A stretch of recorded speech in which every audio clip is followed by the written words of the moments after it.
وأصحابه أجمعين وبعد. Bapak-bapak, ibu-ibu hadirin sekalian yang berbahagia, karena di pagi hari ini alhamdulillah Allah bukakan hati kita, Allah ringankan langkah kita sehingga kita mampu melaksanakan salat subuh secara berjamaah, duduk i'tikaf di Masjid Nurul Islam. Tentunya kita berharap mudah-mudahan seluruh amal ibadah kita diterima oleh Allah Subhanahu wa taala. Bapak Ibu hadirin sekalian yang berbahagia, kita sambung pembacaan kitab minggu kemarin tentang adab-adab. Pertama adalah adab kepada Allah. Kemarin ulun sampaikan salah satu adab kepada Allah adalah bersegera melaksanakan perintah Allah. Lalu yang kedua, adab kepada Allah adalah husnuzan bih, selalu sangka baik kepada Allah. Kenapa sangka baik kepada Allah?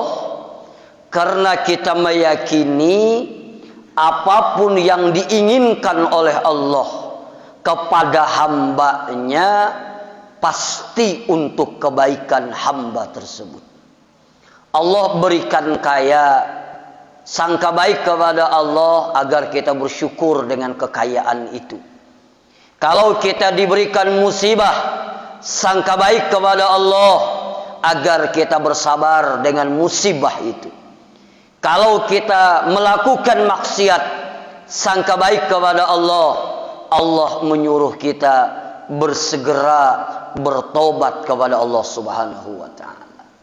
Jadi beradab kepada Allah itu yang kedua adalah sangka baik kepada Allah. Apapun yang diberikan oleh Allah pasti untuk kebaikan hambanya.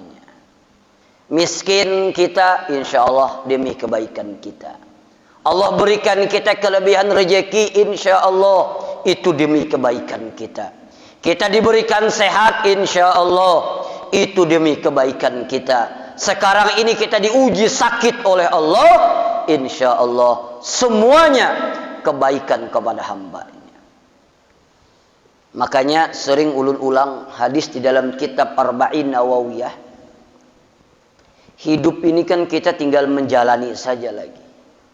Jadi hidup ini sudah ada kadarnya, sudah ditentukan oleh Allah, hanya tinggal menjalani saja. Maka apapun yang kita hadapi saat ini, yang kita jalani saat ini, yakinlah semuanya sudah ditakdirkan oleh Allah dan demi kebaikan kita.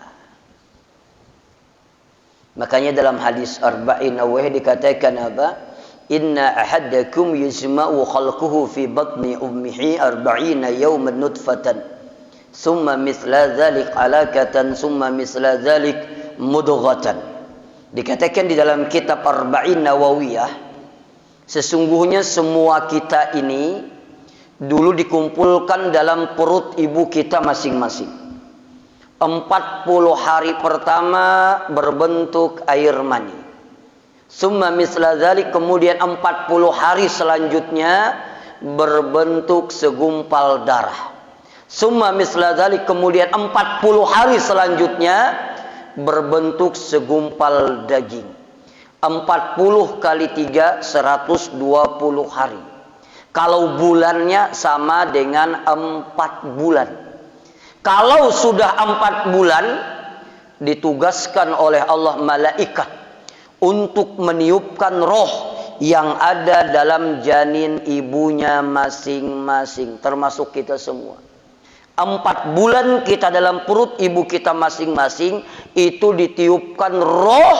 Maka biasanya, mohon maaf, kita orang Banjar khususnya, bila 4 bulan itu, ini mulai begarak sudahnya. Begarak sudah. Kalau kita orang Banjar apa? Bila garaknya mida gancang, napa? Lalakian dia. Bila garaknya minda gamat, napa? Bebinian. Bila sadang bencong. Lalakian nih, meninjak kayak melihat tuh meninjak. Kita. Jadi 4 bulan kita dalam perut ibu kita itu sudah ditulis 4 macam tentang kehidupan kita. Semua kita, ulun, pian, bebinian yang di belakang, yang berjualan di besar sayur itu, semua ditulis oleh Allah. Kapan? 4 bulan kita dalam perut ibu kita, apa yang rezeki kita sudah ditulis. Rezeki ulun gifari kena bila banak sekong kayak apa, bila banak 2 kayak apa, bila banak 3 kayak apa, bila itu sudah ditulis oleh Allah. Jadi hari ini yang pian turun ke pasar, bulik kamarian, turun ke pasar, bulik tengah hari, itu hanya menyempurnakan ikhtiar saja. Rezeki kita sudah ditentukan oleh Allah. Jadi artinya apa? Kalau rezeki kita sudah ditentukan oleh Allah, maka yakinlah apa yang diberikan oleh Allah itulah yang terbaik bagi kita. Jangan mengeluh hidup ini. Jadi itu sangka baik kepada Allah. Yang ketiga, adab kepada Allah. Wasiqatun biwa'di. Adab kepada Allah yang ketiga, yakin dengan janji-janji Allah. Innallaha la yukhliful mi'ad. Allah tidak pernah menyalahi janji-janjinya. Yakin dengan janji Allah. Di antara janji Allah apa? Wa may yattaqillahu yaj'al lahu makhraja. Ini janji Allah. Barang siapa yang benar-benar bertakwa kepada Allah, maka Allah jadikan semua persoalannya, semua problemnya, semua permasalahannya ada solusinya, ada jalan keluarnya, dan Allah berikan rezeki yang tidak disangka-sangka. Ini janji Allah, harus yakin. Janji Allah, bila bertakwa kepada Allah, apapun problem, apapun permasalahan, apapun problem dalam kehidupan ini, Allah jadikan jalan keluar yang terbaik. Allah akan berikan solusi yang terbaik. Allah jadikan kehidupan yang terbaik. Apapun permasalahan dalam hidupnya, syaratnya benar-benar bertakwa kepada Allah. Ini janji Allah. Apa takwa itu apa? Takwa itu apa? Rancak benar khutbah mengatakan takwa itu apa? Imtisalul awamir wa jinabun nawahi. Menjunjung tinggi semua yang diperintahkan oleh Allah, berupaya semaksimal mungkin meninggalkan sesuatu yang dilarang oleh Allah. Takwa. Bila orang takwa, apa janji Allah? Allah akan berikan semua problem dalam hidupnya ada jalan keluarnya, dan Allah akan berikan rezeki yang tidak disangka-sangka. Asal bertakwa kepada Allah. Makanya orang beriman tuh kadang-kadang kamu stres tuh kadang-kadang orang beriman tuh stres kadang-kadang. Stres tuh kadang-kadang. Kenapa? Karena orang yang benar-benar bertakwa kepada Allah, semua permasalahannya akan diselesaikan oleh Allah. Kalau hari ini kita punya problem tidak terselesaikan, kalau hari ini kita punya permasalahan tidak terselesaikan, mungkin takwa kita tidak benar kepada Allah. Itu namanya yakin dengan janji Allah. Itulah adab kepada Allah. Lalu selanjutnya adab kepada Rasulullah sallallahu alaihi wasallam. Apa adab kepada Rasulullah? Yang pertama, adab kepada Rasulullah ayyapraha min ummatih, merasa gembira termasuk umatnya Nabi Muhammad sallallahu alaihi wasallam. Kenapa gembira? Karena Nabi Musa pun ingin menjadi umatnya Nabi Muhammad sallallahu alaihi wasallam. Bahkan dalam kitab Syarhul Ummati Muhammadiyah, itu kelebihan umat Nabi Muhammad ini luar biasa. Ulun sampaikan beberapa hal saja.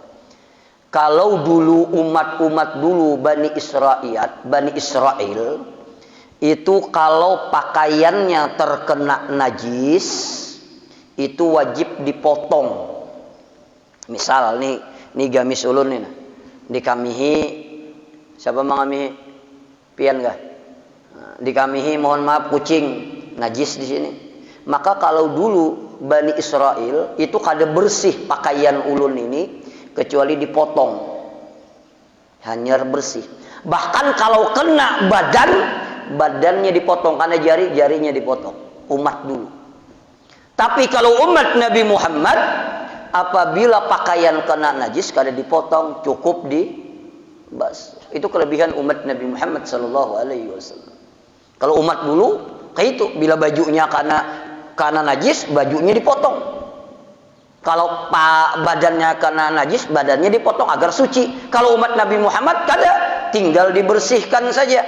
Ada namanya najis mutawassitah, ada namanya najis mukhaffafah, ada namanya najis mughallazah. Kalau dia najisnya ringan, apa najis yang ringan? Seperti kencing anak laki-laki yang umurnya kurang 2 tahun dan tidak minum kecuali minum air susu ibunya, itu bila inya bakami, cukup dibersihkan, ambil air, dipercikkan, selesai najisnya. Kenapa? Karena najis mukhaffafah.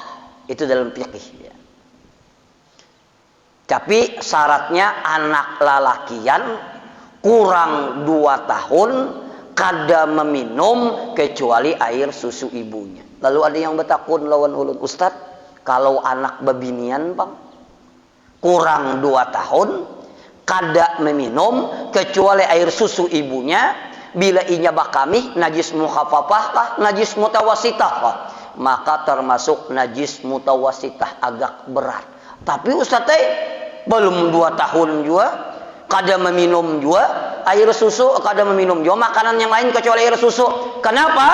Di dalam kitab Syarah Sitin, ini ulun baca kitabnya saja. Kenapa air kencing perempuan yang kurang 2 tahun termasuk najis mutawassitah agak susah membersihkannya? Karena dalam kitab Syarah Sitin, kencing perempuan itu, mohon maaf, baunya lebih bersengatan daripada kencing laki-laki. Itu dalam fikih. Mun pian kada yakin, ini bini pian bakami masuk ke WC. Jandisnya najis mutawassitah katanya. Kalau bebinian kurang 2 tahun bakami, maka kada boleh dipercikakan. Dihilangkan dulu najisnya, habis hilang, bila lap yang ada juga lapnya dibasuh, lap pulang basah, hilang bau, warna dan rasanya. Kenapa? Karena anak babinian. Walaupun kurang daripada 2 tahun. Cuma ibu-ibu, ini ibu-ibu ini balayar ya Allah lah. Balayar kah? Layar. Jadi buai bila anak bakami itu jangan dipukul. Ibu-ibu mbahnya bakami dipukul, kami aja ini diluluyakannya selawarnya ini pulang dia anuakannya, dia apanya nih, dilapakannya, timbainya pulang karena mau laki ya pulang. Ini najis nih, hati-hati nih, jangan kawin aja, ini najis nih. Jadi kada boleh selawar yang bakami diluluyakan, dilap di sini, mbah dilap, timbai, ini najis hukumnya nih. Mohon maaf. Kembali kepada pembicaraan kita. Jadi kalau umat Nabi Muhammad itu bila ada najis cukup dibersihkan saja. Kalau umat yang dulu dipotong di tempat najisnya, itulah kita bergembira menjadi umat Nabi Muhammad sallallahu alaihi wasallam. Yang kedua, masalah dosa. Di dalam kitab Syarhul Ummati Muhammadiyah, dulu kalau umat dulu bila ingin melakukan dosa, itu langsung bertulisan di muka rumah dah. Misal ulun bakar ramput, baya keluar bertulisan dah Gipari bakar ramput.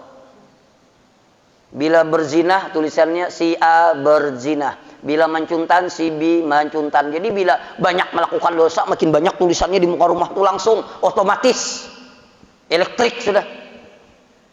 Jadi kada hawa. Kenapa? Karena mempermalukan dia melakukan dosa. Bah jangan nyawa ini batulisan lah. Maka ada wani ke masjid lagi. Banyak mana tulisannya? Tulisannya ya bakar rambut tiap hari. Jadi dulu, tapi kalau umatnya Rasulullah, mohon maaf, Allah tutup aibnya.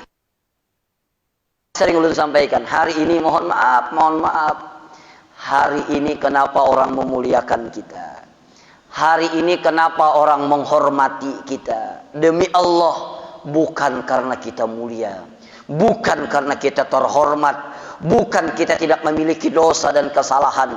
Hari ini kenapa Allah muliakan kita? Karena aib dan dosa kita ditutup oleh Allah Subhanahu wa taala. Bujur kada? Bujur kada? Bujur kada? Hari ini demi Allah, bukan karena kita mulia, kita ditutup. Kenapa? Sayang dengan hamba. Hati-hati. Kata Ibnu Umar, Abdullah bin Umar, bila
pertama di antara akhlak Rasulullah, annahu ma daraba biyadihi ahadan ila bismillah. Rasulullah itu tidak pernah memukul dengan tangannya satu orang pun kecuali fisabilillah, di jalan Allah, kecuali di peperangan. Jadi Rasulullah itu punya tangan, beliau tidak pernah memukul seseorang. Cucu beliau, siapapun tidak pernah beliau pukul dengan tangannya. Dan Rasulullah bisa memukul, bisa membunuh, kecuali fisabilillah, di jalan Allah. Itu pun menurut riwayat, Rasulullah itu pernah membunuh hanya satu orang saja. Berapa peperangan Rasulullah hanya membunuh satu orang saja. Siapa yang dibunuh beliau? Adalah Ubay bin Khalaf. Kapan? Tatkala perang Uhud. Rasul tidak pernah membunuh orang. Hanya sekali. Siapa? Ubay bin Khalaf. Siapa Ubay bin Khalaf? Adalah tajir kufar, pedagang orang kafir yang kaya raya. Ingat ada umpat ajaran Rasulullah. Kenapa? Takutan terganggu dagangannya. Jadi mohon maaf, kita di hari kiamat dalam kitab Al-Kabair, hari kiamat nanti di dalam kitab Al-Kabair, apabila orang itu ada sembahyang lalai, meninggalkan perintah Allah gara-gara dagangannya, maka nanti hari kiamat ia dimasukkan ke golongan Ubay bin Khalaf. Jadi ketua rombongannya kena Ubay bin Khalaf, dan pengikutnya pedagang-pedagang yang kehilangan gara-gara dagangannya, pedagang-pedagang yang melukakan ibadah karena dagangannya, maka pengikutnya nanti Ubay bin Khalaf menjadi ketua rombongan. Jadi Rasulullah tidak pernah membunuh kecuali Ubay bin Khalaf. Itulah ajaran agama Islam. Pada Islam itu menyuruh membunuh. Bahkan waktu Fathul Makkah, Rasulullah sudah banyak pengikut di Madinah, masuk ke kota Makkah, orang Makkah takut. Kenapa? Dulu mengusir Rasulullah, dulu pengen membunuh Rasulullah. Rasulullah membawa pasukan begitu banyak, tapi Rasulullah satu pun tidak ada yang diperlakukan dibunuh oleh Rasulullah. Kalau yang pengen aman silahkan masuk ke rumahnya masing-masing. Itulah ajaran agama Islam. Jadi Rasulullah ini pernah membunuh hanya satu kali, yaitu Ubay bin Khalaf. Itu pun waktu perang Uhud. Perang Uhud. Uhud itu gunung Uhud. Kenapa dikatakan Uhud? Asal kata Ahad artinya gunung yang menyendiri.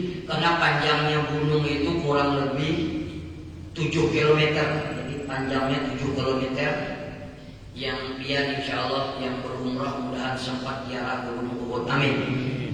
Karena Rasulullah mengatakan gunung yang kucintai dan mencintai aku dan nanti bersama aku dalam surga adalah gunung Uhud. Jadi Rasulullah itu hampir setiap saat beliau pasti ziarah ke Uhud. Jadi Uhud itu asal kata Ahad, gunung yang menyendiri. Kenapa? Panjangnya 7 km. Di situ terjadi peperangan Uhud. 70 syuhada meninggal dunia, termasuk paman Rasulullah yang bernama Sayyidina Hamzah, ditombak oleh yang namanya Wahsy, kena dada beliau. Setelah kena, dibelah oleh Hindun. Setelah dibelah oleh Hindun, dimakan hati dan jantungnya secara mentah-mentah. Cuma istimewanya Pak, belum membaca sejarah. Itu Madinah itu pernah terjadi banjir besar. Ternyata syuhada Uhud ini Pak mengapung, timbul. Tahu kan mengapung itu? Lain mengapung itu orang Banjar bukan. Mengapung itu timbul. Padahal dalam sejarah itu kalau tidak salah maaf belum lama bukan. Kalau tidak salah setelah terjadi peperangan Uhud itu 450 tahun. Terjadi setelah peperangan lalu banjir besar di Madinah. Sekalinya Pak 70 syuhada Uhud ini timbul mengapung karena ada yang rusak. Termasuk pamannya Rasulullah Sayyidina Hamzah itu masih memegang tempat luka beliau. Tatkala digeser tangannya mengalirlah darah yang segar seperti orang yang baru meninggal dunia. Padahal 450 tahun. Makanya itu dalam Al-Quran bal ahya walakin la tashkurun. Orang-orang yang mati syahid itu mereka hidup tetapi kamu tidak mengetahui pelaku. Makanya Rasulullah selalu ziarah ke situ. Cuma menurut riwayat Rasulullah itu kan luka patah. Lalu beliau bersembunyi di antara dua gunung. Ulun lupa sebagian timur kalau tidak salah. Ulun ke sana 3 kali. Jadi beliau bersembunyi di antara dua gunung. Disitulah banyak darah Rasulullah mengalir. Kalau tidak salah 2014 bulan terakhir ke sana. Bila kita masuk ke sana, bau harum luar biasa. Padahal banyak tahi onta, banyak tahi kambing, banyak kotoran onta, banyak kotoran kambing, banyak. Tapi bekas darahnya Rasulullah terakhir 2014 masih berbau wangi yang luar biasa. Pada mungkin baik orang minyak harum di situ, di antara dua gunung itu. Dan sekarang ini sudah diseminisasi, disemen oleh kerajaan Saudi. Jadi kita naik itu malih. Karena apanya takutan syirik. Jadi berbau. Kembali kepada pembicaraan kita. Jadi Rasulullah itu tidak pernah membunuh, tidak pernah memukul, kecuali 1 kali beliau membunuh tatkala perang. Jadi tidak ada ajaran Islam untuk membunuh. Sekali ulang, tidak ada ajaran Islam untuk membunuh. Apalagi kejadian saat ini bom bunuh diri. Terakhir subuh semalam beginian menembaki Mabes. Tidak ada sangkutannya dengan agama apa? Karena agama tidak ada yang mengajarkan untuk membunuh orang lain, terutama ajaran agama Islam. Maka jangan dilabel-labelkan kepada Islam. Tidak. Tidak ada agama yang menyuruh membunuh, tidak ada agama yang menyuruh membom. Karena semua agama mengajarkan kedamaian dan kemaslahatan umat manusia. Sekira paham. Jadi jangan diremel-remelkan kepada agama. Tidak ada sangkut pautnya dengan agama. Bila ada yang mengajarkan membunuh, itu bukan agama Islam. Karena Islam itu agama rahmatan lil alamin. Agama itu Islam itu memberikan kedamaian, ketentraman kepada seluruh umat manusia. Makanya sering ulang-ulang. Mohon maaf, di dalam Islam itu Pak, ulang-ulang, kira paham. Di dalam Islam itu kita menyembelih binatang. Itu kenapa pisaunya disuruh tajam. Dalam Islam kalau kita menyembelih pisaunya harus tajam. Kenapa harus tajam? Agar binatangnya tidak terlalu merasa sakit. Masya Allah, Islam kepada binatang aja punya adab. Kasihan yang mengumpul, meninggal kali mengendal sakitannya. Itu Islam. Kenapa jadi Islam menyuruh menyembelih di leher? Kenapa? Agar cepat matinya. Amun dibagi mati dia pasti malam ber. Kena 5 menit tatak batis kanan, 5 menit tatak batis kiri, 5 menit dia tatak. Sapi itu kanan kiri, kena telinganya pulang dari hidungnya mati ya juga. Cuma lambat, kasihan tersiksa. Kenapa Islam menyuruh pisaunya tajam agar binatang itu tidak terlalu merasa sakit? Kenapa pilihannya di leher agar binatang itu cepat sakitnya, dia tidak merasakan sakit luar biasa. Bahkan dalam ajaran agama Islam, mohon maaf, maasah parang itu kada boleh diadakan sapi, tidak boleh. Ini sapinya banyak masa di mukanya. Para kita matilah membuat kesukaan. Kada boleh. Menggerakkan pendahulu itu kada boleh. Kasihan ya, padahal binatang itu berislam. Apalagi membom, ada ajaran Islam. Bakami hadir, bakami Muhammad. Biar bisa kami lah. Bisa ikut yang berdiri rajin kah? Ya, beri muarkan berdiri pulang.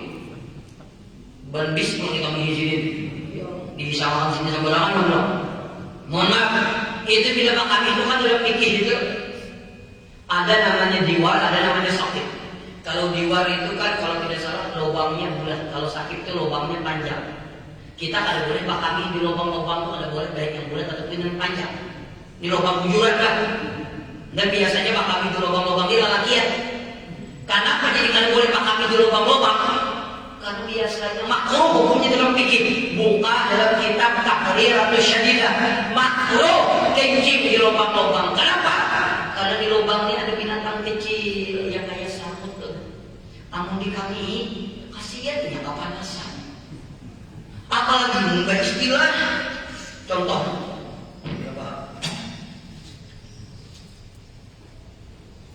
Apalagi muka istilah.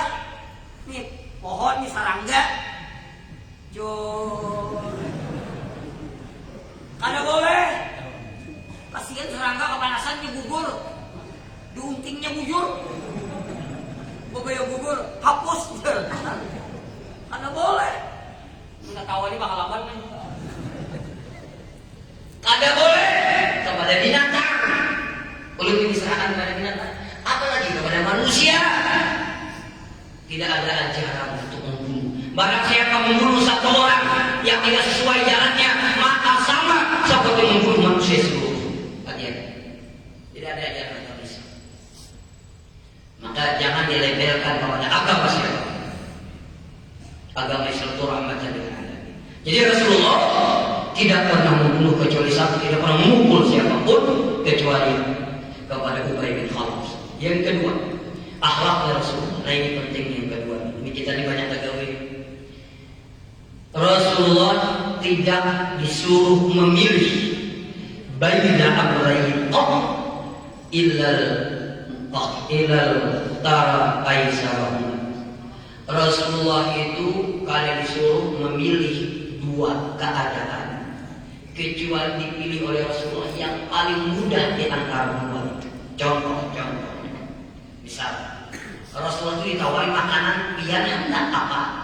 maka dicari Rasulullah yang paling nyaman orang mencari. Kenapa? Rasulullah cari yang paling mudah. Misalnya kita begini, biar hendak makan apa? Kira-kira di waktu Palangkaraya ini yang paling nyaman dicari apa? Apa kira-kira? Patin kan? Patin dicari Rasulullah. Ada boyang apa-apa gitu. Biar hendak duduk di mana? Di mana yang paling dekat Rasulullah. Jadi Rasulullah kalau ditawari dua pilihan, beliau mencari yang paling ringan, yang paling nyaman agar tidak merepotkan orang lain. Ini adalah akhlak Rasulullah. Maka ulul bahasa tahun mudah kita kau amalan. Apabila di rumah orang itu panas, sarwan apa, lalu sakapun panasnya lah, kasihan tuan rumah. Nikmati aja. Alhamdulillah panas titik palu mudah kolesterol habis. Panasnya lah, kan? Ada kasih masakin kasihan tuan rumah yang ada di hijau. Tuh katanya mereka akan kurang. Iya kan? Pian makan, yang ada aja dimakan. Ada ayam dimakan. Ada ikan kambing. Entah lu ada belum? Ada daging kan? Daging belum. Sekali kan 3 jadi makannya bukan muara kan? Sekali sini. Kira-kira ada hendak entah dimakan ayam dimakan daging dibatas. Itu mereka makan orang. Makan yang ada. Kecuali tuan rumah menawarin siapa kalian bisa makan ayam? Aku di sini, aku minta lu aja. Saya kamu kalau bisa makan tahu dagingnya aja. Soalnya kalau bisa baik-baik berbagai-bagai bisa. Itu mereka katakan dulu. Kita kadang-kadang ada sadar Rasulullah ada bila ditawari mana yang paling nyaman. Biar mau mana? Orang bersedok semua biar bisa pakai sendok kalau mencari kobokan beli orang sawan banyak tuh kasihan tuan rumah. Orang banyak yang lain tidak mencari kobokan kita aja. Lalu banyak aja kuat. Pak kerabi tumpah makan ada orang siapa besok? Aneh. Abu, kobokan. Orang mah dirugi orang mah bukan kobokan seorang dia. Siapa dalam kita nih? Ambil aku, tumpah semuanya. Itu makanya mencari yang mudah. Begitu kan? Tuh Rasulullah tuh ada ngomong Rasulullah orang lain yang mana yang paling nyaman dia dijauhi. Itu Rasulullah. Jadi kalau ditawari apapun, yang mana yang paling mudah pilihannya, itu yang dijauhi oleh Rasulullah SAW. Itulah akhlak Rasulullah. Jadi jangan repot. Apalagi ibu-ibu ini kan. Kalau kita mengajak Messi mengajar ibu-ibu ini hijab. Bujur, ibu-ibu ini kan. Kalau bahasa Inggrisnya membahayakan. Makanya kenapa ibu-ibu ini kan mereka percaya bila ingat kata 7 lawan ustaz bisa berarti ibu. Bujur. Kita rasa dia bini dia bila boleh ke rumah dia. Bila yang anak 7 disambatnya. Lain lelakian aman. Bila yang anak 7 berarti murid. Ya. Mau kebinian ini disambatnya bisa berkasar. Jangan gitu ya namanya. Kayak dia mamplok beri warna. Mamplok gimana aja juga. Bisa berkasar. Ya, jangan gitu dia namanya kata dia mikir. Kajam ibu-ibu nih. Bisa berkasar. Jangan gitu ya kamu bukan wadah orang lagi.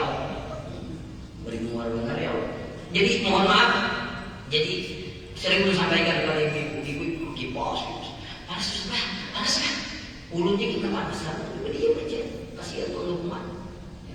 Yang pesan ini ada dari 2 tahun belum lunas lagi. Dari pesan itu. Dinikmati aja. Kalau bisa makan yang tahu ayam beli ke rumah. Warung ibar buka warung mana berapa makan juga. Sorry pot. Yang memberi muara ini tahu dihantar. Ayam dibentas. Ya dagingnya dibuat sini plastik. Jadi Rasulullah itu mohon maaf selalu mencari yang paling mudah. Jangan merepotkan orang. Cuma kita ini kadang-kadang ini iblis laknatullah merusak hati kita. Coba biar perhatian. Kenapa ada bunyi lah? Baru lagi. Ya, ini bunyi pun hampir aja. Ada bunyi lagi bunyi los benar. Jadi mohon maaf kita ini kadang-kadang diakui. Kita itu kadang-kadang ini iblis akan merusak hati kita. Kita itu kadang-kadang waktu belum jadi ustaz, waktu belum tenar, belum dimuliakan orang, kadang-kadang duduk di mana aja oke, di belakang lah, kalau disuruh orang masuk lah, di mana aja oke. Tapi kadang-kadang kalau sudah dimuliakan orang, dihormati orang, terkenal, duduk di belakang, kadang-kadang ada rasa kada nyaman, merasa kada dihargai dan merasa tidak dihormati. Itulah iblis laknat Tuhan berusaha. Betul ya? Oh, boleh musuhin sembarangan duduk oke, boleh musuhin. Di luar di mana pak kawan siapa saja oke, baru musuhin. Masuk datang orang akhir-akhiran, orang masuk di ada, orang makan dan bertambah di rumah itu. Karena itulah iblis berusaha ini. Makanya istiqamah itu. Maka dia dulu hidup ini bila ini sudah merasa mati benar, merasa sudah ngali gila dengan hormat, selalu ingin dihormati orang lain, merasa ahli sakit hati yang akan dihormati orang lain. Jadi kalau ini merasa, tapi kalau ada merasa yang benar. Ya, kembali kepada pembicaraan kita. Jadi akhlak Rasulullah yang kedua, beliau itu tidak memilih kecuali yang mudah di antara dua pilihan itu. Yang ketiga, beliau siapapun berjumpa dengan beliau yang pertama kali musafahah, menjulung tangannya, mengulurkan tangannya untuk bersalaman dengan orang lain. Jadi kalau beliau ketemu dengan siapapun, beliau yang mengasihkan tangannya lebih dulu untuk bersalaman. Itulah akhlak Rasulullah Sallallahu Alaihi Wasallam. Jadi dan bersalaman ini sebenarnya hukum bersalaman itu yang sunnah itu ketika bertemu. Jadi bila dia hanya bertamu itu sunnah bersalaman. Kalau perpisahannya tak apa-apa kalau bersalaman. Yang hukumnya nih, yang sunnah itu bila hanya pertemuan bersalaman. Bila boleh kalau bersalaman tak apa-apa lagi.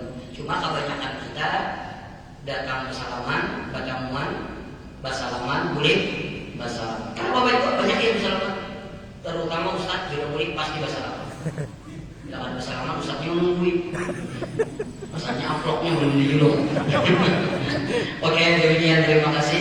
Yang setengah 6 sudah lewat. Dan kita sambung ulang. Tadi ada kepada Rasulullah secara pertama adalah gembira dengan umatnya Rasulullah. Yang kedua adalah mengikuti Rasulullah SAW. Lalu insya Allah minggu kena puasa sudah?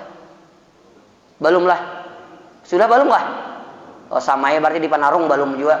Kalau di pasar Baduhulu. Nah. Jadi insya Allah minggu yang akan datang kita habiskan adalah bagaimana akhlak kepada guru kita dan akhlak kepada teman-teman kita. Insya Allah minggu yang akan datang. Setelah itu kita masuk ke Ramadan. Ulun ada 2 kali karena jadwal subuh Jumat. Ulun kada ingat tuh entah pertama kah, kedua kah, ketiga kah. Insya Allah kita bertemuan bolang subuh Jumat di bulan Ramadan. Insya Allah setelah minggu yang akan datang. Mudahan kita sehat semuanya. Panjang umur, meninggal dunia husnul khotimah. Al-Fatihah. A'udzubillahi minasyaitonir rajim.